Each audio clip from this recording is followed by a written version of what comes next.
As Buddhists, our goal extends beyond the limits of this body and this human mind. At death, our personality dissolves and is gone forever. Developing the great qualities that arise from strong, single-pointed concentration is the goal of the Buddha Dharma and are necessary to achieve the ability to directly perceive the ultimate truth, emptiness, or shunyata in Sanskrit. This is the only means of destroying the karmic mechanism that keeps us trapped in this circle. This meditative concentration, which is qualified by 9 different levels of intensity, stability, and clarity, are more than just a calm, peaceful morning of listening to the birds and repeating a heartwarming stanza from a text we enjoy. It's about sharpening the mind, holding it very still and clear on the lack of inherent existence of the self. Emptiness refers to what someone or something else lacks. In particular, an unchanging, independent existence. The path to enlightenment can be summed up in 3 essential ingredients: renunciation, bodhicitta, and the correct view. Without these 3, the mind cannot change its calibration from one of self-grasping, which includes what the Tibetans call denzin, the belief that things possess some kind of real, concrete nature of their own, to one that sees the true causal path leading out of samsara. To put it more succinctly, Buddhism has its true goal in getting out of this life and this world, and then guiding other beings out as well. In 20 years of studying Buddhism, which includes in-person training with monks at Drepung Gomang Monastery in South India, I have never seen any text, any line, and any sutra or tantra that says Buddhas get angry. There's not one situation in which Buddha Shakyamuni ever got angry.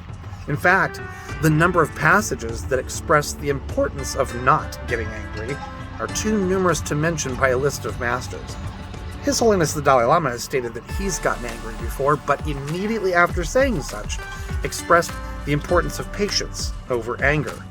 This illustrates that we're not perfect yet, and removing anger and the elements for which it arises are necessary in order to perfect our mind and to achieve enlightenment. Our ultimate goal isn't to make living on earth so good that we have few sufferings sufficient to ever contemplate and dedicate our practice to striving for freedom.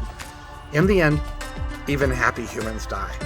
Death is certain, and only the practice of concentration on emptiness can liberate one from the cycle of life, death, and rebirth. We're not supposed to be in samsara. It's the stain of ignorance that causes us to be here. Shantideva describes anger as the most extreme negative force, one with the capability of destroying all the good we've worked so hard to create. Think about that. One moment of anger, combined with access to a gun, can completely change someone's future from a life of freedom to a life behind bars, or one that's alive versus one that's dead. A more everyday example would be how anger can destroy friendship and trust that might have taken decades to build up. Ultimately, anger is more dangerous than all of the world's bombs, guns, and knives put together. A few lines from Chapter 1 of the Bodhisattva Deeds illustrates this well. Whatever wholesome deeds, such as venerating the Buddhas and generosity that have been amassed over thousands of eons, will be destroyed in one moment of anger. There is no evil like hatred, and no fortitude like patience. Thus, I should strive in various ways to meditate on patience. A master who has hatred is in danger of being killed even by those for their wealth and happiness who depend upon this kindness. Hence the enemy, anger, creates suffering such as these. But whoever assiduously overcomes it finds happiness now and in the hereafter.